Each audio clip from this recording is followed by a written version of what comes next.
Birmingham's King of the Geeks. Oh, yeah, King of the Geeks, just out of the shower in the gym. That's why I look like this. I thought you were a bit sweaty. I thought you were. No, this is me cleansed. Relaxation time. Have some special band time. This is me abluted and cleansed. Well, I was cleansed until I saw your thumbnail there, and Millie's titties have got me in a bit of a state. Was it fun? This is story number 1. So this was sent to me. I'll answer your question later. By the way, I'm so, it's a hell of a choice, isn't it? You have to think about that. You're still smiling, though, buddy. Yes. Still smiling. So new Millie sighting. Okay. She just gets more gorgeous by the second. Stunning. What a beautiful. She's the beautiful young woman. She's got to be the most stunning companion. I mean, look, Nicola, don't get me wrong. I love you, darling. But wow. Where was this? You see, I don't even like blondes. I don't do. It's the brunettes for me every single time. Dark hair, dark eyes. I think Millie is. She's lovely. Hang on. I just hope that she lives up to it on screen. Oh, wow. I mean, she certainly looks like she is right now. Good for her. This is exactly what you want young stars to be doing, though. Not going on about who they're going to vote for and how you're an arsehole and all this sort of thing. They should be being starry and being unknowable. Glamorous. Yeah, this is it. She's it. I mean, I'm not a Corrie guy. I don't know what she was like on that, but there doesn't seem to be any S on this woman. I know she's only 19, 20. So how many mistakes could she have possibly made in life when she was probably spent most of her life at stage school? 19. Exactly. But everything I'm seeing about that girl so far, I like, and she's the antidote to any time I get a bit depressed when I look at whatever nonsense that somebody else is talking about. I think of Millie, and I think maybe things will be okay after all. So my big hope for the coming new era is that the wokeness, which I believe is going to be there, I'm going to look at this. Oh yeah, is going to be done very subtly, because I think Russell knows not to beat you over the head with.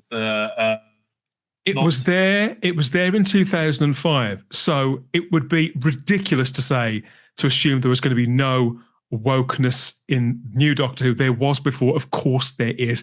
The question is, are we going to lose our shit over every tiny little mention of anything remotely connected I think there's more mentions of it than there are actually going to be examples of it. Yasmin Finney, chick with a dick. I get it, right? I think that's basically it. I don't know. Are you watching Gen V? Gen V, that's the spin-off from The Boys, isn't it? Yeah. I'm not a big fan of The Boys, so I wasn't going to go for that. If you don't like The Boys, it's not for you. So they got a trans storyline in it, which is really good, right? Really good. You got one superhero who is changes genders and has superpowers as well. Oh, right? So their power is that they're a switch hitter. Essentially, but and also they have they're super strong and all the cool superpowers too. But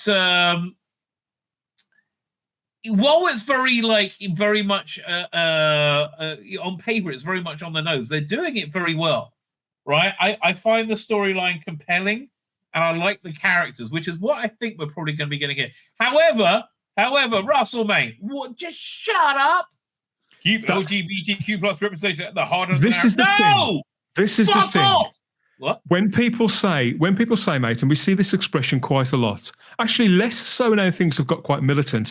This community, these are all new stories to tell. Of course, any peoples, any walk of life have stories to tell. But are you going to use it to power the narratives of an adventure series for families on a Saturday tea time? No, you shouldn't. It would be ridiculous. Well, look, here's the thing. With this thing of The Boys, you can imagine a purpose-built series that can take the weight of that, and an audience that is attuned enough to those kind of more adult themes, like any adult theme. I'm as interested. I think you've always said, mate, you want everybody out there to live their best life. And I am interested in people. Of course, I mean what's best for them. But the idea of having anything rammed down your throat on an escapist, I want to say Doctor Who's a bit of fluff, but it's meant to be an adventure serial. It's supposed to be fun. Which is something I think that I've noticed about season 20. I'm on to Enlightenment now. Season 20, the more and more I watch Eric Saber's Doctor Who, the more I believe he didn't understand what the hell he was doing, right? For the whole thing, even though I like a lot of it, right? I like a lot of it, but like he certainly lost the idea of romantic adventure, right? Everything is very kind of like, you know, cold sci-fi, cold hard sci-fi. I think like Terminus, which I really enjoyed. I enjoyed it more than I thought I would. Yeah, I think my guess would be that Eric Saywood saw Alien quite a lot and read a lot of Alan Dean Foster, and he couldn't get that shifted from his head. Yes, and he wanted like something like, you know, hard sci-fi-ish, because again, I think that's why more intellectual sci-fi, because he was going against Star Wars, and they couldn't replicate that in any way at the time. Whereas now they can. But here, look, this is the quote. I'll read the whole thing. This is like, I think he's causing the problem that he's coming against. I worry about where we are, and I think there's a lot of hatred in the air, a lot of nonsense in the air, a lot of rhetoric, and a lot of hate makers stoking the fires. And I have things to say about that. So I'll be surprised if I don't say something about that. But what I think he's talking about is people pushing against like the you know, family-friendly drag shows, things like this insertion of a LGBTQ plus morality into mainstream world, which people just aren't on board with. I'm sorry. Well, we'll know how much trouble we're in when we get that definition of what Russell believes to be hate makers. If he's talking about people who are seeking to divide us from any corner of life, people, and this is people of any ethnicity, people, arseholes like David Lammy, Dr. Shola Moss, all these people who fill our TV screens with division. If he's talking about those, then great. If he's just going to bang on about GB News and things like that, then quite frankly, Russell... You know he's just going to bang on about GB News. He's a spent fool. You know that's all he's going to do. You know, like he can't think outside of that. I saw quite... Was it on GB News or was it on Talk TV? I can't remember. Today, talking about how embarrassing it is that BBC can't say terrorists about Hamas. Yes. Right? Because they just can't do it. And they dug their little hills in and they're insane. And they look ridiculous to everybody. Yes. I think it's like that. I think it's like that. Yeah, the BBC, I think any real Englishman or woman should be deeply ashamed of what the BBC has, broadly speaking, become editorially. Well, yeah, but they have been. I mean, I'm a big believer like this whole like Israel thing, Hamas thing. It's a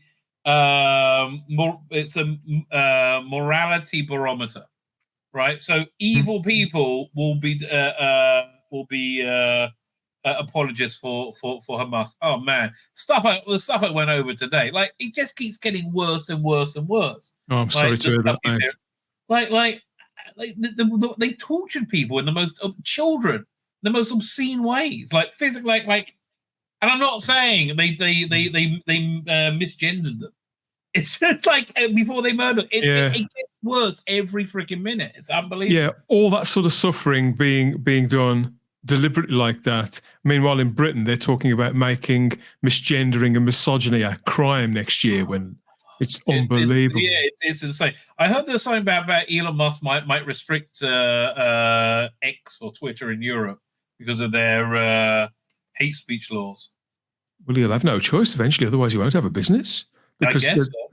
Yes. Well, Canada, there's a few Type 40 viewers have been in touch about Canada, how, and I can't quite get to the bottom of it, but they were saying how certain things that we share and we talk about, if we give them a link to things, some of them are closed down because of something that the Prime Minister of Canada has put in place to do with hate speech. So they can't read. Right. Who's a massive fascist and almost certainly Fidel Castro's son. It'll go that way here when the Labour Party get in. I'm not sure they're going to get in. I think the Tories are doing just enough. It's not as cut and dried. It's not as cut and dried as people think it is. But the problem is, and usually, if the Tories were competent, I think they would be able to hold on to power despite what the polls are saying. But unfortunately, they are massively incompetent. And a bunch of chances. This is the biggest shower I've certainly seen, and the worst prime minister of certainly that I can ever remember, is probably Gordon Brown is, but David Cameron's a second. He's a very close second. Right. And to think of where we were 4 years ago, the majority that they got in with, they could have affected real change, and they've done all. Because again, it's a uni party, right? That's why I'm freaking astounded that like Biden and they come down on the side of Israel. It's like, well, I'm just like, well, okay then, I'll just stand here. You want to bring all those troops and aircraft carriers over here and then leave Taiwan undefended? Okay, mate. It's a little bit partisan, but I think I can go along with it. Yeah, but anyway, so look, we got this going on. Yes, what's Russell got to say for himself? I had no idea about this. Where's he been? What's he been shouting off about? Well, firstly, he was at a Iris Prize at the LGBTQ plus film festival. So he does, moon to the audience, right? He does very much lead into his audience. So he said there's still more that needs to be done in terms of LGBTQ plus representation. Yeah, there are occasionally some straight people on TV. Got to get rid of them. Like how it's reached a point about 5 years ago where it became absolutely ridiculous. Right? Like now it's just like, why is everyone on EastEnders gay? Like literally everybody on EastEnders is gay. I think we're going to resurrect Dr. Leg and have him suck a dick. Everybody's got to be gay. Dr. Dick. My mother keeps asking me, because she's watched EastEnders since the very beginning, and for a couple of years now, she's been saying, it all turns out they're all lesbians. And yes. This characters that she's been watching sort of on and off for 20 odd years. She said, but this character's like she's gay now.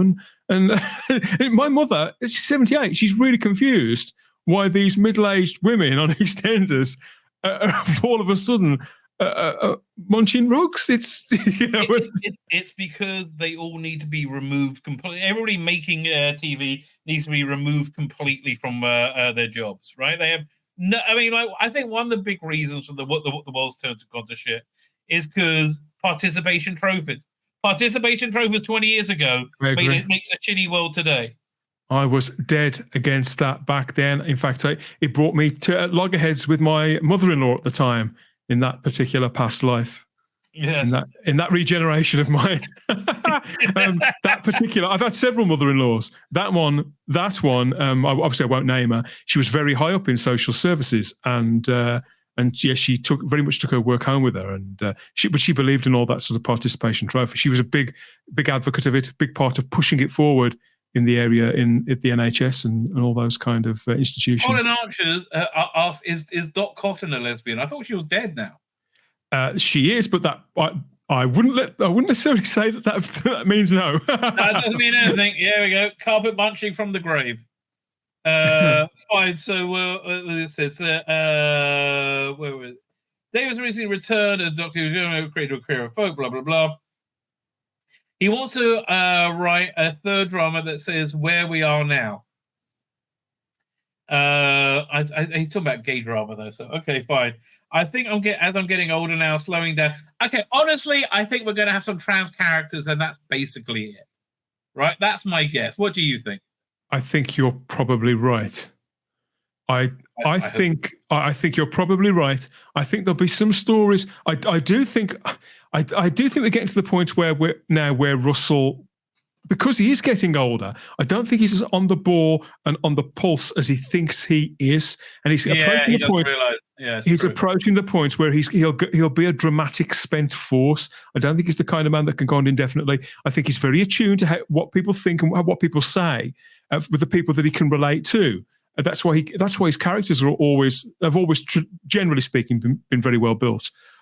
But as regards plots and themes and things like that, I'm sure he'll be able to always come up with a really serviceable, nifty sci-fi, quirky fantasy style plot that would power a good 30 minutes of Doctor Who, and to be able to chuck 10 minutes worth of character stuff in with it too. But what? Yeah, I do think you're probably right. But what worries me? What worries me is the charter. It's the charter. How much the BBC and going to be waving that in his face? Because that's not why Stephen Moffat quit. But he has spoken about how difficult they made it in that final season. Well, there's so much red tape now because you got BBC and Disney and Sony all of them sending notes. I think he seems to be juggling well though. So this is actually quite exciting. We got this BBC 4 to air Doctor Who documentary with David Tennant. So do you remember in 2005 when they did when the day Doctor Who was starting, they did that new documentary? Of course, I remember. Yeah. I actually, I'm going to pull up. I ripped it. From I've still got it. DVD. I'm going to say I've still got it. I recorded it on the night. I think I, watched it dozens of times that week with my kids and things. Because it was so like I want to go over clips with people so you can see. Firstly, here I love this. It countdown to Doctor Who. Do you remember? Did you have the screensaver up on your PC back then as well while the days were counting down? Yes, I think I did. I think I did. There's so much good stuff, right? But here's the first thing that fascinated me when you hear this. Join us in the countdown to the unveiling of the new Doctor. So wait. This is David Tennant narrating it. Yeah. Before he was announced as a Doctor. He must have been cast by now. Yes, it came out that by this point, by the time he recorded this, he had been cast, yeah. Right, I watched Casanova because I bet you he's going to be the new Doctor Who. I said exactly the same thing. And I went, oh, that's going to be interesting. And he basically was. He played it exactly like the Doctor, as I recall. Slightly differently, but that's basically, it was a good show as well. He was just more flirtatious, and other than that, it was pretty much the same character. Right. He also had a frock coat. So we had all this. With the Doctor about to burst on our screens, our cameras went behind the scenes to witness the launch of the new series. So I'm not sure if they got this scene in here. There's a bit where he was being interviewed on Breakfast TV about the Daleks not being in it, right? And that really reminds me of the that unearthly child thing not being on iPlayer. It's just money. They're gonna work it out at some point, right? At some point, Steph Coburn's gonna die, or he's gonna want money. What's one to two? Right, it's going to work out. Everybody needs to calm the hell down, right? It's still crazy. I think things have calmed down a lot in the last 24 hours. Thank God for that. But here, the reason why this was a really good little documentary. Look at that, Matt. Filming. The new series was shown to an expectant press, and our cameras were there to gauge their reaction. So you got like contemporary stuff, but all the way through it. I want to see what Chris Eccleston has to say. Who had directly quit by the time he did this? But like the cool thing about because I think a lot of the things they cut into this were recorded during filming. Julie Gardner looks young. Yeah, I was quite fancied her. Again, this was the first time we got a glimpse of like the right, and but then they did this really fascinating thing where they went back in time and he did a thing going over each of the previous Doctors, which Rusty Davis Tate. I quite like him. It's a bit like a puppy. Runs around yapping and sniffing at anything with a bottom. In the 1990s, as men behaved badly on our televisions, Paul McGann behaved impeccably as the 8th Doctor. I shall prove to you the Eye of Harmony is open. Look at this. Yes. You see already the molecular structure of the planet is changed. He was a great Doctor. I don't know why there's this fandom myth that the TV movie did badly, right? Like everybody loved it. What are you talking about? He was great. It did brilliantly here. It did brilliantly here. People largely loved it, and a lot of fans were offended by it. I know that even now there's a bit of a divide there, but I don't think anybody was ever divided about Paul himself. Right, and like okay, the innocent little kiss with Grace, it was such not a big deal. But here, this is I like hearing Russell talk about the character. You get a costume that's actually a distillation of what you imagine Doctor Who to be. It's foppish and Edwardian and old-fashioned, and it's a beautiful, beautiful costume. And this is all explaining why they went for the non-Doctor Who costume with Eccleston. It was essentially because the guy said, "Oh, I didn't like the costume." He was working at the time when he came in. He said it was like fancy dress. He should have dressed like a real person. It was better when David Tennant came back in the. I got the frock coat back. Yeah, it was. Yeah. But it's a great little. So I think we're going to get something pretty much identical to this. But like, I do like the way they went back through all the different Doctors. It was good. It was good that they went in reverse through the incarnations as well, rather than started with Hartnell. Right. Oh, did I miss? Did I miss it? Because I was amazed that you found good stuff to say about Colin Baker. I think that's Russell T Davies for the most part. Until recently, the guy never used to really speak unless he got something nice to say. Right. He was always a very, very, very positive force. Yeah. So Peter Davis, maybe the Colin Baker's after this. Oh yeah, was it? So yeah, he actually said he gave a good critique of Colin. As EastEnders moved into Albert Square, Colin Baker moved into the TARDIS. This is Perry, my assistant. Hi. Only the two of you? Yes, travelling light this time. Besides, so difficult to recruit good staff these days, don't you agree? With a costume louder than life. Yeah, we're trying Russell Davis. Heading towards the middle 80s, and then, if you look back and see photographs of yourself in the 80s, they're absolutely terrible, and we all look shocking. And there's Colin Baker in the loudest, most colourful, most 1980s fashions you could possibly have. That's pretty true. So I don't know. I think all this is good news, quite frankly. So do I. Wait, when's this come out? This is November 1st of November, on BBC 4, which is right. It's kind of their home for archive telly now, as I understand. As you know, I haven't got a TV license, so I don't watch BBC 4. I have to rely on somebody else. You know what? Maybe get Disney Plus. Well, it doesn't work like that in Britain. You have to have a TV license to have Disney Plus, I think. Oh no, you really? don't. No, you don't. No, I'm wrong. No, you don't. Although Doctor Who's not on Disney Plus. It won't be on Disney. It won't be on Disney Plus in Britain. No. So what are you going to go? Are you going to get your licensing fee back to be able to watch Doctor Who, or no? Not for 3 hours worth of content. I'll go and watch it down my brother's. Oh, well, there you go. That'll do the trick. He's got a bigger TV than me anyway, and he'll record it for me, put it on a DVD. And there's also this coming out as well. This sounds pretty good. And anthology features contributors from Doctor Who writers and actors. Have you heard about this? I saw a little bit about this today, but I haven't had a chance to have a proper look at it. It's some sort of book, isn't it? I can't work out whether it's I saw there's a front cover with the TARDIS in a sort of smoky background. I couldn't work out whether it was an official product or whether it was an unofficial sort of fan thing. It feels like non-official, right? But it feels like one of those charity things. So who's in it? A new Doctor Who anthology adventures across space and time. Doctor Who reader brings together key academic. Well, don't. That's got to be Matthew Sweet, I guess. Critic and fan writings about Doctor Who alongside newly commissioned work. Have you listened to the Janet Fielding, Sarah Sutton interview with Matthew Sweet yet? I haven't. No. Here, 1 second. Let me just pull up the end titles to that, which tells you everything you need to know about these. And why I thought it was very dodgy them interviewing them together. No, it's really good. It's really good. They do interview them together. Here, 1 second. Where is that? Doctor Who. Somebody, Lonnie, I think, is it Lonnie on Comics, has just said VPN. He's just, yes, I've got a VPN already. So, yes, I probably could watch it through a VPN, I suppose. Yeah, but it's probably easier to go to your brother's. What was it? Is it in Terminus? Hang on, doink. Is it was it in Terminus? In Conversation? Yeah, we go. Obviously, I believe in playing a straight game, and if there's going to be an entire series of Doctor Who next year, and if these three and the Christmas one are good, then I'll reconsider my position. Albeit, believe me, it's not an easy thing to declare yourself no license required to the BBC. Right. No, I know.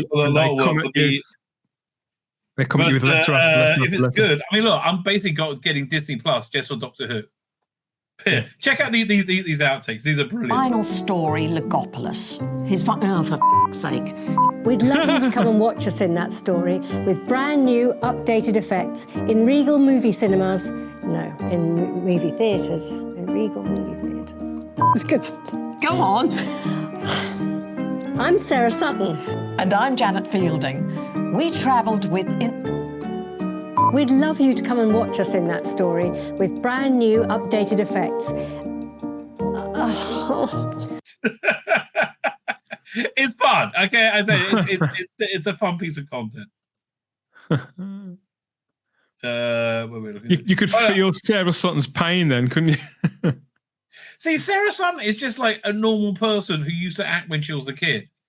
essentially. Like you Yeah, get a she is. feeling after, when she left with Terminus, she didn't really do much after that. I've never met her, but I've been on, I know this sounds unlikely, but I've been on a Zoom call with Sarah Sutton. And she was just, weird. I know, it's really weird. And she was in a kitchen at the time. So she's got a PC on, her ironing board and all stuff behind. And she got like a reading glasses on or something like that. Just like, as you say, just like the woman who lives a couple of doors down from me. Right. So wait, who's writing this thing? So leading scholars including John Fisk, don't know who he is, Henry Jenkins, John Tollach, Matt Hills, but also represents writings by fans, including fans who went on to become showrunners, writers, and even the Doctor himself, contributed from Stephen Moffat, Chris Chibnall. I mean, I'm always intrigued to see what Chris Chibnall's going to say, even though you hang on his every word, don't you, mate? it's so boring. Like honestly, you remember Ever Decreasing Circles? Yes, it's Howard. He is Howard. Like somebody less apt to write TV, especially Doctor Who. I couldn't even imagine. He's like Bert and Ernie rolled into one person, isn't he? It's extraordinary. With less talent. Douglas Adams and Peter Capaldi. Peter Capaldi always writes interesting stuff. So the anthology addresses Doctor Who showrunners, Doctor's companions, enemies, and collaborators, as well as issues and debates around queer fandom. Oh, fuck off. Intersectionality. Oh, fuck off. The wokeness of the Doctor. You just taught me out of buying this, right? I'm fine. It sounds awful. Literally, this just taught me out of it.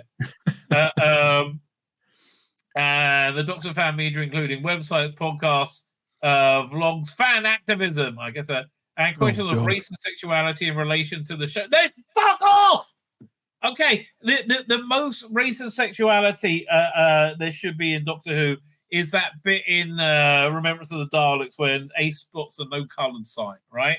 That was freaking perfect. More than that, leave it alone. So it was very real as well, wasn't it? Particularly how she wanted to raise the subject with the landlady at the with Mrs. Smith, Mike's mother. She wanted to raise the subject but didn't. She thought again. She thought of what the Doctor would probably have advised, and it was powerful enough in itself. You wouldn't get that now. So, although I tell you, the bit of Doctor Who that I am reliving on a regular basis right now is, do you remember the bit in Curse of Fenric when Commander Millington has a meltdown and, they start spouting all this like Norse men's ship has left its rope and that's what I'm like with the with this Hamas war. Like there's all these freaking prophecies coming to pass. And I'm like that every 20 minutes, like, well, it's the end of time. I can't deny it is very worrying. It's worrying here, let alone right in the middle of it. Oh, dude, I think it's good. This is good. I think World War III is really going to before the anniversary, right? I think World War III is really going to kick off. I don't see how it's avoidable. Honestly, I don't see how it's avoidable at all. Yeah. Look, basically, what's really pushing this, other than Hamas not liking Jews at all. Like, really, they will never buy Israel bonds. Don't try and sell them to them. They don't like it. Is Iran is going to be isolated if the David Accords come into fruition, right? Mm-hmm. And they don't like Israel's got nuclear weapons and they don't. And so that's, but if Hamas is destroyed, which they're going to be, then Hezbollah they've already started attacking from the north, and there's actually a whole little war probably about to kick off or going on there right now. So I just don't see it not reaching you, frankly. Yeah, me neither. Fine. So for BBC 4 special with David Tennant set. So when is this for? So we get any more? It's the 1st of November on BBC 4. I meant how long is this? Is it half hour, an hour? It's an hour. It's on Look for an hour. That. Don't need to work way through this to try and work it out. They're also showing the TV version of the Doctor Who at 60 concert as well that was on the radio the other day. Oh, cool. I mean, it's in fact, I got some reaction from that. By the way, yes, Have you seen this? Speaking of Unearthly Child, I showed this last time. But it's too funny not to see. If you are, one of the 2 or 3 people who don't own an Unearthly Child, you can get the whole thing here in like 2 minutes. Now, just let me find it for you. Here we go. Oh, is this that chap? Yeah. Have you seen this? This is hilarious. Yeah. She knows so much about history, it's terribly frustrating. Oh, I wouldn't feel threatened. I'm a male teacher. Well, can't we at least follow her home? Yes, I'd have thought so. So have you seen it? I won't play it again. Well, that's great. Are you showing that on? You're doing a show tonight, right? Aren't you? We are doing a show, funnily enough, and it connects with. I'll show you all about it. It connects with what we were just talking about. In fact, we are. Even though it's been a quiet week in Doctor Who, as you know. Right. It's been a quiet week, so we're going to spend an evening of a musical interlude. It's going to be where we're going to look at the Doctor Who at 60 concert from the other evening, the brand new theme tune, all the new music that's been unveiled, and the radiophonic workshop stuff, and the wise words of Chris Chibnall. that new theme tune isn't really. I mean, it's okay. But I found the 15th Doctor theme much more compelling. But I thought the new theme tune was like sort of like they made it out of a Murray Gold Doctor Who themed soundboard. Well, this is it. I mean, you'll find out our views later on, as well as the results of the polls that I've been running across social media. I voted on your poll, so I will be intrigued to see. Anyway, here's some people leaving. Give me some reaction to it. Marvelous. You haven't heard it. Did you? You didn't go, did you? No, but I love stuff like this. Like Vox Pop stuff. Just played it. I felt like I was a kid again watching it. Okay, dude. How old are you? 12? I mean, like you felt like you was a kid again. Okay, fine. Again, watching it. Oh, we had a right treat. It was so good. To be honest, it was even better because just before we came here, we said, hopefully we meet Rissa T. Davis, and as we were walking by outside, we see him there. It's crazy. Unbelievable. Yeah. To hear cosplaying that's not a bad cosplay of the Tenant Doctor. Unbelievable to hear Murray's and Sagan's music live.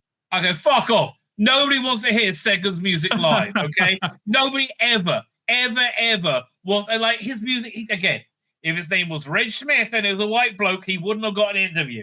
Shut up. I've spoken to a couple of people who were there for that concert, and one of them said that he kind of zoned out while the Chibnall... No, I did that when it was playing as well.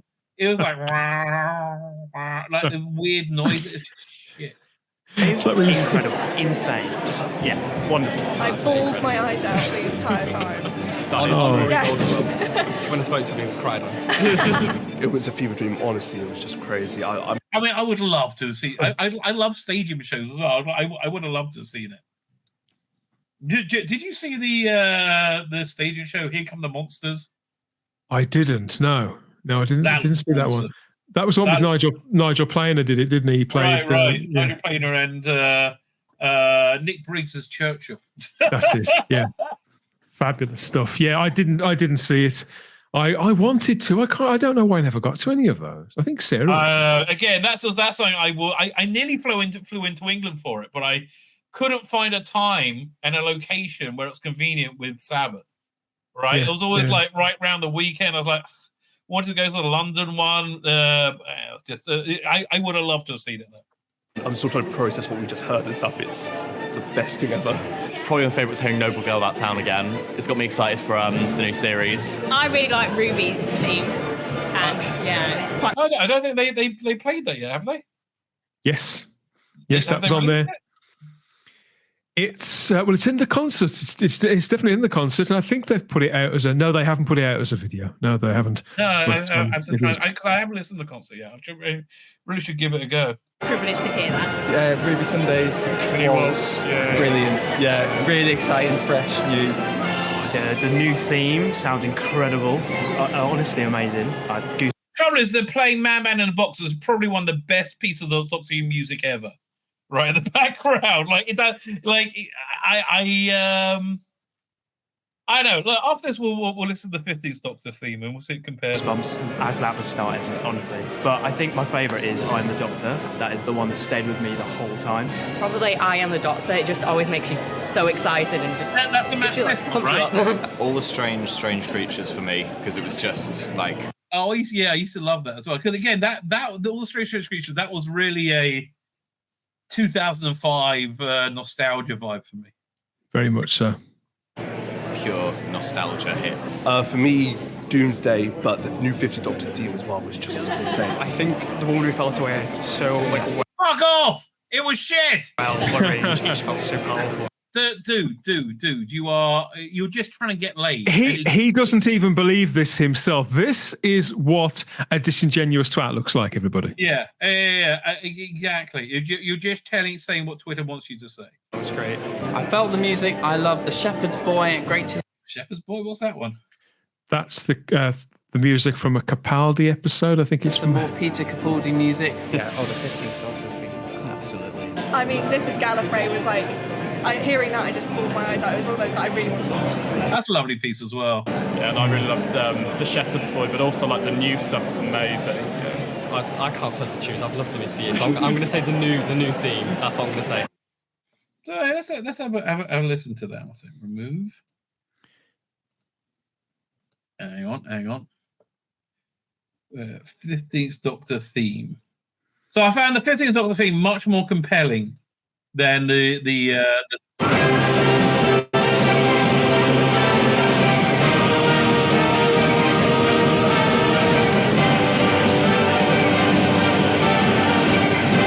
I mean, if his performance matches this music, it's going to be brilliant, right? This just sounds like something relentless and optimistic and exciting, and every Doctor Who, right? This sounds like everything. It does feel optimistic and heroic, doesn't it? Yeah, exactly. I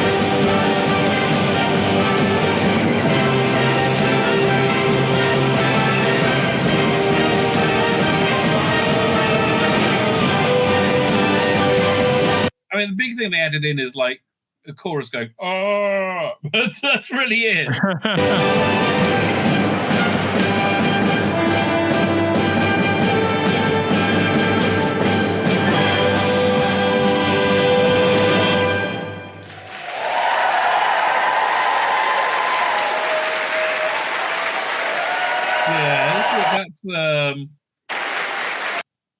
But again, it depends what they do with it. Really, I mean, that's really the bottom line. Yeah, it depends where you put it. It's not what you've got; it's where you stick it. stick it wherever you can, baby. Yes. So here's a new. We'll be playing some of that later on my show as well. We've got a couple of bits and bobs, but this is go on then.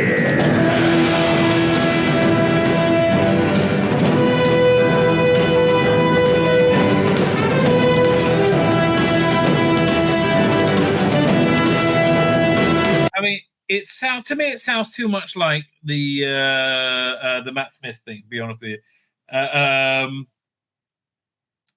it doesn't sound new enough to me. Doesn't sound distinctive enough for you. Yeah. I mean, again, if the episodes are great, then I'll be able to connect it to great stuff, right? But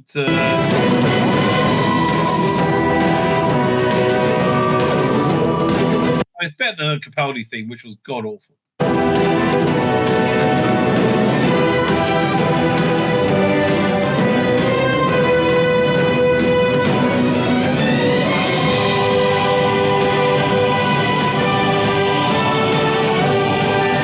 Again, it's the chorus is the big thing they've added in there, really, isn't it?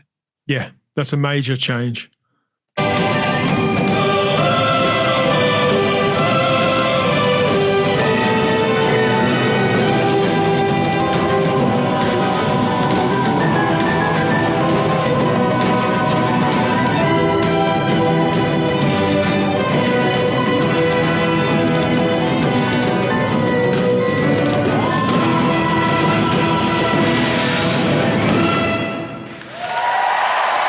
It does sound a bit like a Doctor Who theme made by AI.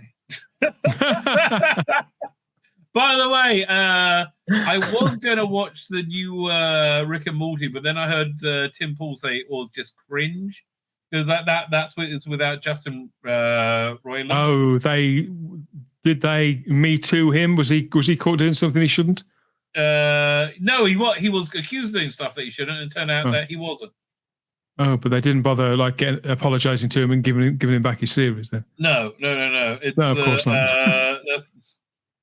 Here, let me pull this up. So this is an interesting visual identity for. This is the cover for the annual. Annual, yeah. So it feels. Here's the trouble. If that was his costume, great, but he changes every bloody 10 minutes. To me, that looks like Doctor Who. That's exactly. When I look at that, do you remember you talked about it a moment ago, actually? The very first time I saw a picture of David Tennant, it looked like a picture they'd taken on a car park somewhere, and the sky was grey, but he'd got his coat on, and he'd got his jacket only partly done up, and his tie was slightly pulled apart, and his hair was a bit flicked up. I thought, bloody, it's Doctor Who. It's Doctor Who. And I feel exactly the same way when I see this. I thought this is more Doctor Who than that, frankly. Yeah, that's Doctor Who. No question about it. So how are they going to cock it up? Is my next. It's terrible. It's terrible that my mind goes directly there. How are they going to screw this up? Because that man looks like Doctor Who. Like, why didn't they just keep that coat and have him vaguely change his clothes? Heaven knows. Like that would have been the way to go, right? That totally would have been the way to go. But I don't know, the lack of a strong visual identity, I think, is a problem. I think it could hurt it in a first series, particularly. You've got 8 weeks. I don't know. I got to see what they're doing with it. But what's this? I'll tell you something. I mean, we've got a comment in the chat from PD Rich who says Shooter doesn't have an identity because Russell keeps changing the outfit. It's not that he does. It's not. But that's not. I don't think that's quite right. What I think the truth of the matter is, it puts all of the heavy lifting onto the shoulders of his acting range and his grasp of the character. He'll have to have this character absolutely down right away if the look keeps changing every week, because you're quite right, PD, because then there will be nothing to latch onto. So he's going to have this absolutely nailed down. That's a lot to put on. Can you think of any actors that have had it nailed down right from the get-go? I can think of Matt Smith, and that's probably it. I was just going to say Matt Smith. Look, even Tom Baker really took to Ark in Space before he felt comfortable in the role. It's a lot to put on this guy, and I know he's not a child. He's 31 years of age. Yeah. He's done enough stuff, but I haven't seen him act straight yet. Right, I haven't seen him act straight at all, and that's really kind of worrying me. Right, please, are you going to play the character? Is he going to pay him as camp as a row of bloody tents? And there's a lot that Russell keeps saying that makes you think, oh, it could be. And I just hope sanity will prevail. The stories are going to have to be very, very engaging. They are, and fortunately, Millie Gibson is there, and it looks like we've got a great TARDIS coming and things like that. Just got to hope the stories are going to be great as well. But again, we don't officially know any writers apart from Russell D. Davies. I mean, we do. We know one, don't we? I think everybody knows one other, but we don't know who the rest are going to be. Russell D. Davies. Oh, come on! It's got to be. I mean, they keep using us. Stephen all my worries vanish when I see this. I mean, man, she looked. I can't. How did she get more gorgeous? Well, this is it. I mean, generally speaking, I think when women. I think women, most people get more attractive as they grow into themselves. And she's obviously a lot more confident than she was a year ago. And it's lovely. Yeah, I think she's good news, this girl. I think it's looking good. What's this? David Bradley talks about taking liberties with the First Doctor. I don't know. It seems to be quite a reasonable take on him. What time are you on, by the way? How much longer do you have? Blimey. Yes, I had better shake a leg. It's getting on for 7 o'clock, isn't it? I'm on at 8 with various cohorts to go through all this, and it's a bit of an event show. We're going to talk about a couple of other things as well. It's going to be mostly musical, and we're going to catch up. So come and see who turns up, and what goes down on Type 40 Live from 8 p.m. on the Type 40 channel. Go and subscribe there if you haven't already. And I'd appreciate it if you'd find me on the Spacebook channel too. The Spacebook still lives. Set up a new channel for the non-Doctor Who stuff, and I'll be trying a lot of new things out there on the Spacebook channel too. So yeah, what sort of things? You actually, was it you were telling me you've never seen Space 1999? I have never. Yes, it was me, but that's not strictly speaking true. I saw it when I was 3 years old. So unsurprisingly, I can't remember a thing. So I'm looking at, I think maybe if I set up a show reviewing that, would bring you on. That'd be, yeah. So I'm thinking about doing that and various other things. Once this anniversary is all out of the way, then I'll be going back to talking about things that are outside of the TARDIS again. Yeah, look. There's certainly it's going to be a big month in November.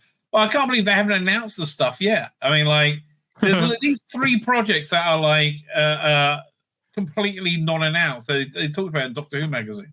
I think all the stuff around it is going to be fairly modest. I do. I think there'll be something nice for children in need. But the fact is, it's not 2013 anymore. Doctor Who did collapse. We're just not there anymore. So by that standards, I think it'll be modest. But I think the 3 episodes on screen, I think those will be absolutely. I think they'll be explosive. Whether you'll like them or not, I don't know. I'm just saying they'll be explosive, and it'll be like a cultural bomb going off, and there won't be much between that and the Christmas one. So there'll be a good amount of Doctor Who in quite a short period of time, and I do really think that that's what matters. I love all the extraneous stuff. I love it probably more than most.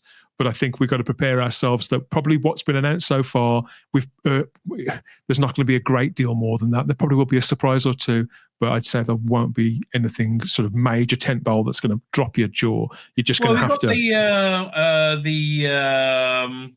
Vorp thing, that sounds really cool. That's not official. That's the guy who did a Celestial Toymake animation.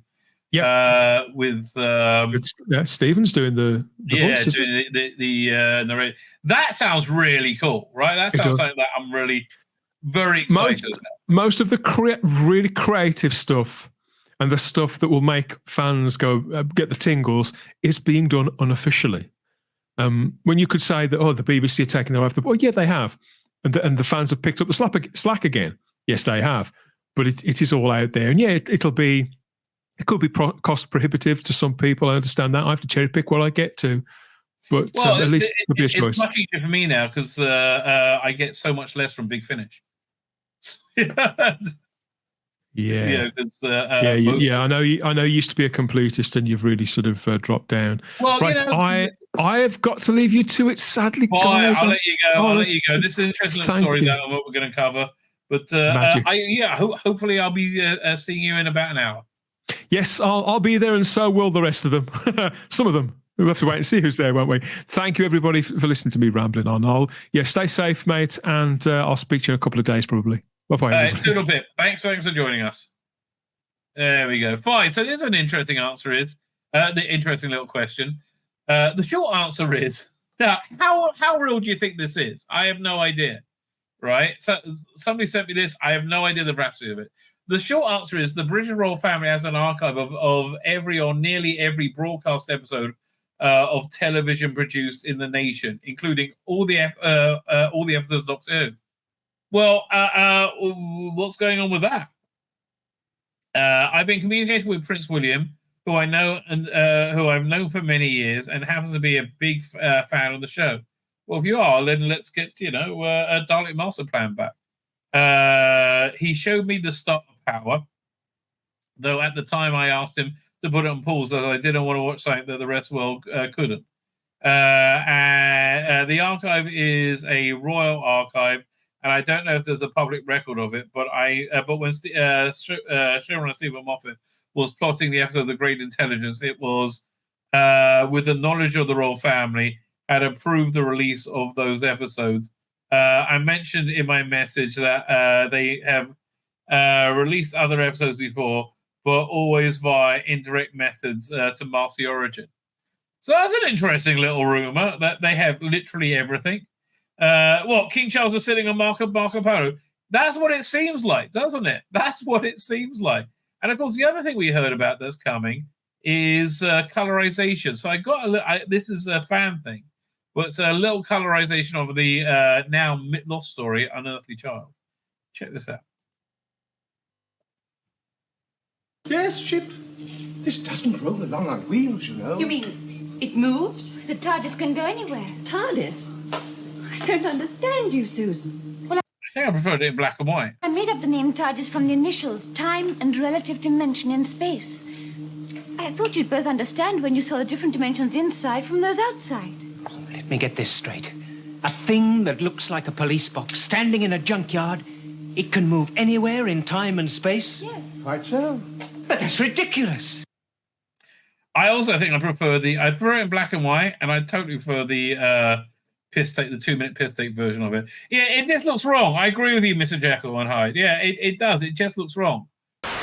My name's Tzvi Lebetkin, the Rabbi from another planet. Please like, share, and subscribe, and ring that little bell. Ring the little bell so you're notified when new videos drop.